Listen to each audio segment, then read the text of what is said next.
Hello, everyone, and welcome back to Talk About It in English. I am Sarah, and I am so happy you are joining us today. This is the channel where we don't just memorize grammar rules from a textbook. We take real life, your life, and we give you the exact English you need to talk about it with confidence. Today, we are going to talk about something that makes almost every English learner nervous. It is that moment when you need help or you need to ask for something, but you are terrified of sounding rude. Hi, everyone. I'm Mark. It is great to be here. And Sarah, you are absolutely right. This is a massive problem.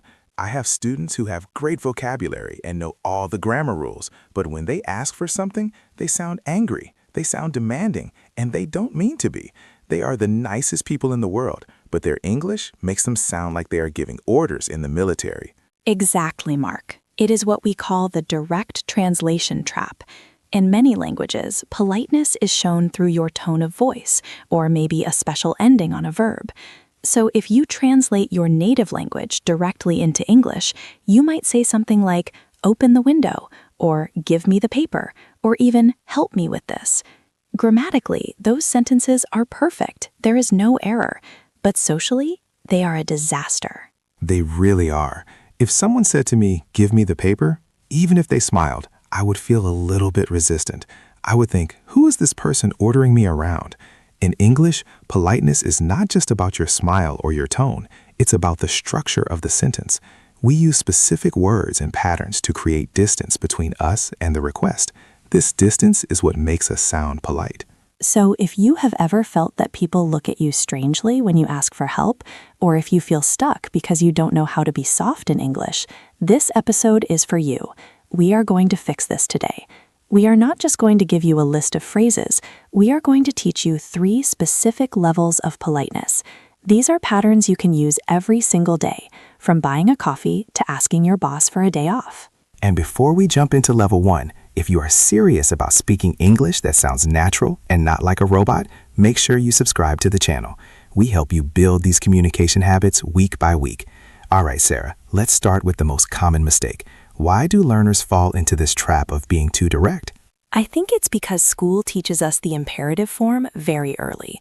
We learn verbs like give, open, close, sit, stand. And because these are the first verbs we learn, they are the first ones we use when we are stressed or in a hurry. You are at a dinner table, you want the salt, and your brain just finds the word give. So you say, "Give me the salt." It's efficient, but it's aggressive. Right, and English speakers value what we call negative politeness. We like to pretend that we are not imposing on the other person.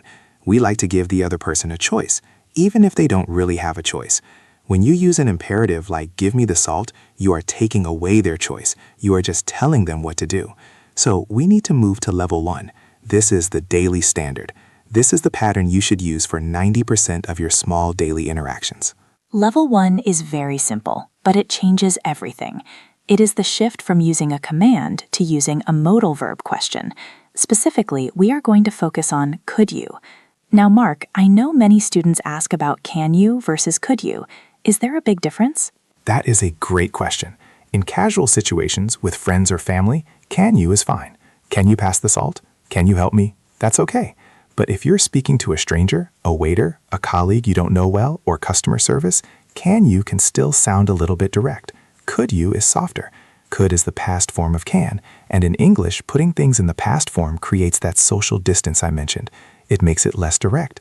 It sounds more hypothetical. So the magic phrase for level 1 is could you please, or just could you. Let's transform some rude sentences. Imagine you are in a taxi. It's hot. You want the window open. A learner might say, "Open the window." Mark, how do we fix that with level 1? We simply add our magic phrase at the beginning. Could you open the window? Or could you please open the window? Listen to the difference. Open the window versus could you open the window? The second one invites the driver to help you. The first one treats the driver like a machine. Let's try another one. Imagine you are at a restaurant. You dropped your fork. You need a new one. A learner might look at the waiter and say, "Give me a fork." Ouch, that hurts my ears just saying it. Give me a fork. It sounds like a demand. Mark, fix it for us. We use the pattern, "Could you bring me a fork?" or "Could you get me a fresh fork?" Notice I changed the verb give to bring or get, which is also, we use the pattern, could you bring me a fork? Or could you get me a fresh fork? Notice I changed the verb give to bring or get, which is also a bit softer, but the main power comes from could you. Could you bring me a fork? I want our listeners to try this right now. I am going to say a rude command, and I want you to say the polite level 1 version out loud. Don't just think it, speak it. Your mouth needs to feel the difference. Here is the rude command. Help me with this bag. Now you say the polite version. Did you say, could you help me with this bag? If you did, perfect. Let's try one more. Here is the rude command. Call me back later. Now, make it polite. Did you say, could you call me back later? That is it. It is such a small change, just 2 words, could you, but it completely changes how people react to you. If you use this, people will smile. They will want to help you. And there is a little upgrade we can add to level 1 if you want to sound extra polite, maybe super nice. You can add the word possibly. Could you possibly? This is very British, but Americans use it too when we want to be really nice. Could you possibly help me with this?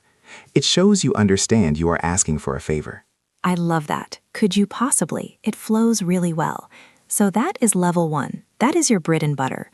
Use that for opening doors, passing salt, asking for the time, checking a bill. But Mark, sometimes we have to ask for something that is a little bit more annoying. Maybe we need someone to stop doing something, or we need to interrupt them. Right. Sometimes asking could you isn't enough, or it doesn't fit the situation perfectly, because we're asking about someone's willingness to be inconvenienced. This brings us to level 2, the social trick. This creates a lot of confusion for learners because the grammar is unique. The phrase is, do you mind? Do you mind? This is a beautiful phrase, but it is dangerous if you don't know how to use it. The grammar rule here is that after do you mind, we must use the verb with ing. We cannot say, do you mind open the window? We have to say, do you mind opening the window? Exactly. That ing is non-negotiable. Do you mind helping me? Do you mind waiting a moment? Do you mind checking this for me? This structure is perfect when you are asking someone to do something that might be a little bit annoying, or when you want to show that you respect their time. It basically means, is it a problem for you to do this?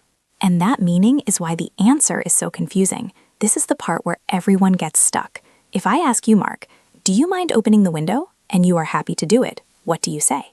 I say, no, or no, not at all. See, that is the trick. In most questions, if we want something, we look for a yes answer. Can you help me? Yes. Could you help me? Yes. But with do you mind, we are asking, is it a problem? So if the answer is no, it means no, it is not a problem. I will do it. This leads to funny situations where a learner asks, do you mind sitting here? And the native speaker says, no, and smiles and sits down. The learner thinks, wait, did he say no? Why is he sitting? He said no to the annoyance. He said, no, I don't mind. So if you use this phrase, you have to be ready to hear no as a positive answer. Let's practice the structure because the grammar needs to stick in your mouth. Remember, verb plus ing. Imagine you are in a meeting. You missed what someone said. You want them to repeat it. You could say, repeat that, but that is rude. You could say, could you repeat that? That is level 1, and it is very good. But let's try level 2. Mark? Do you mind repeating that? Notice the ing. Do you mind repeating that? It sounds very professional. It sounds like you are aware you are slowing down the meeting and you are being polite about it. Let's try another scenario. You are at a coffee shop. You want to borrow the chair from the next table. There is someone sitting at the table, but the chair is empty. You can't just take it. You have to ask. You could say, can I take this? But let's make it smoother with level 2. Mark? Do you mind if I take this chair? Or do you mind me taking this chair? Actually, let's stick to the helping pattern first. Let's say you ask them to move their bag. Do you mind moving your bag? Right. Do you mind moving your bag? And if they are nice, they will say, oh, no, not at all, and move it. I want our listeners to shadow this pattern. I will give you the verb, and you create the do you mind sentence. The verb is check. You want someone to check your work. How do you ask? Do you mind checking my work? Did you get the ing? Checking? Do you mind checking my work? Let's try one more. The verb is wait. You are busy, and you need a colleague to wait for 5 minutes. How do you ask politely? Do you mind waiting 5 minutes? This is so much better than saying, wait here. Wait here is a command for a dog. Do you mind waiting 5 minutes is a request for a colleague. So level 1 is could you. Level 2 is do you mind plus inging. Now we are going to go to the expert level, level 3. This is for when the favor is big. You are asking for something difficult. Maybe you need to borrow money. Maybe you need to leave work early. Maybe you need someone to completely change their plans for you. You need maximum softener. Level 3 is my favorite because it sounds so sophisticated. It makes you sound like you have been living in an English-speaking country for 10 years. The phrase is, I was wondering if. I was wondering if. Let's look at the grammar here. We have the past continuous, I was wondering, but we are talking about now. We are talking about the present. Mark, why do we use the past tense here? It is the same logic as could. Using the past tense in English creates a cushion. It makes the request less immediate and less direct.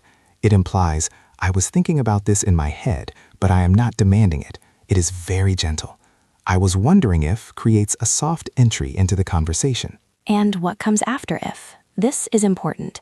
Usually we follow it with I could or we could. So the pattern is, I was wondering if I could, or I was wondering if you could. Let's look at an example. Imagine you need to leave work 2 hours early on Friday. You are talking to your boss. You cannot say, I want to leave early. That is too direct. You shouldn't even say, can I leave early? That is a bit casual for a big request. You want to use level 3. So you would say, I was wondering if I could leave a bit early on Friday. Listen to the tone too. It usually goes down a little bit at the end or stays flat. It is not a sharp question. I was wondering if I could leave early. It sounds thoughtful. Let's try another one. Imagine you want to ask a friend for a ride to the airport. The airport is far away. It is a big favor. You don't want to just say, drive me to the airport. And maybe could you drive me is okay, but it feels a bit assumptive, so use level 3. I was wondering if you could give me a ride to the airport. It gives the friend plenty of space to say no if they need to. It shows you know it is a big ask. I was wondering if you could give me a ride. There is another variation of this which is very similar. I was hoping you could help me. It is almost the same as I was wondering. It shows your desire, but softly. I was hoping we could meet next week. I was wondering if we could meet next week.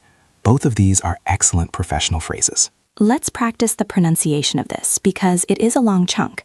I was wondering if. Try to link it all together. I was wondering if. It sounds like one long word. I was wondering if. Mark, give us a full sentence to shadow. Okay, let's try asking for a discount. That is always a scary moment. You are buying something expensive and you want to ask for a better price. Try this. I was wondering if there is any flexibility on the price. Oh, that is a great sentence. Listeners, repeat that. I was wondering if there is any flexibility on the price. It is polite but confident. You are not begging, but you are not demanding. Let's try one more. You want to ask someone to switch seats with you on a plane so you can sit with your wife. That is a big favor for a stranger. Shadow this. I was wondering if you would mind switching seats. Wow, look at that. You combined level 2 and level 3. I was wondering if you would mind switching. That is the ultimate politeness combo. If you say that, the person will almost certainly say yes if they can. I was wondering if you would mind switching seats. So we have our 3 levels. Level 1, could you? Level 2, do you mind? Level 3, I was wondering if. But Sarah, we have to talk about the one thing that most learners do instead of these levels. They think there is a magic word that fixes everything. The please myth. I see this all the time. Students think that if they use a rude command but add please at the end, it becomes polite. They say, give me the salt please, or sit down please, or send me the email please. It is definitely better than saying it without please, but it is still an imperative. It is still a command. When you use a command plus please, you sound like a parent talking to a child. Sit down please, eat your vegetables please, or a teacher talking to a student. Pass your papers to the front please. Exactly. It implies authority. If you are talking to your boss or a waiter or a stranger, you do not have authority over them. So using an imperative, even with please, sounds weird. It sounds like you think you are the boss. So saying, sign this document please to your boss is actually a little bit risky. It is much better to use level 1. Could you sign this document? You can still add please. Could you please sign this document? But the politeness comes from the could you, not just the please. This is such an important distinction. The structure carries the politeness, not the vocabulary. Do not rely on please to save you. Rely on could you, do you mind, and I was wondering. Now, we have covered a lot of theory, but this channel is about practice. We need to make sure these phrases stay in your mouth, not just in your head. So we are going to do a speed round. I am going to give you a situation, and I want you to choose the best level, 1, 2, or 3, and speak the sentence. Okay, situation number 1. You are at a friend's house. You are thirsty. You want a glass of water. It's a casual situation, small favor. What do you say? I would go with level 1 here. Could I have a glass of water? Or even simple, can I have a glass of water is fine because it is a friend, but definitely not, give me water. Did you say, could I have a glass of water? Good. Situation number 2. You are on a bus. The person next to you has their music really loud. It's annoying you. You want them to turn it down. This is a sensitive situation. You are annoyed, but you need to be polite to avoid a fight. What do you say? This feels like a level 2 moment. It's an annoyance. Do you mind turning your music down a little? Remember the ing, turning. Do you mind turning your music down? If you said that, great job. Situation number 3. You have been working at your company for 2 years. You want to ask for a raise, a salary increase. This is a huge conversation. You are nervous. You walk into your boss's office. How do you start the sentence? This is definitely level 3 territory. Do not walk in and say, I want a raise. Use the softener. I was wondering if we could discuss my salary, or I was wondering if now is a good time to talk about my salary. It shows respect for the gravity of the topic. Situation number 4. You are at a clothing store. You want to try on a shirt in a medium size. You need the assistant to find it for you. Routine interaction. What do you use? Level 1 is perfect here. It's a standard service interaction. Could you help me find this in a medium? Or could I try this in a medium? Simple, effective, polite. How did you do? If you struggled to find the words quickly, do not worry. That's normal. The bridge between understanding and speaking takes time to build. That is why you can listen to this episode again.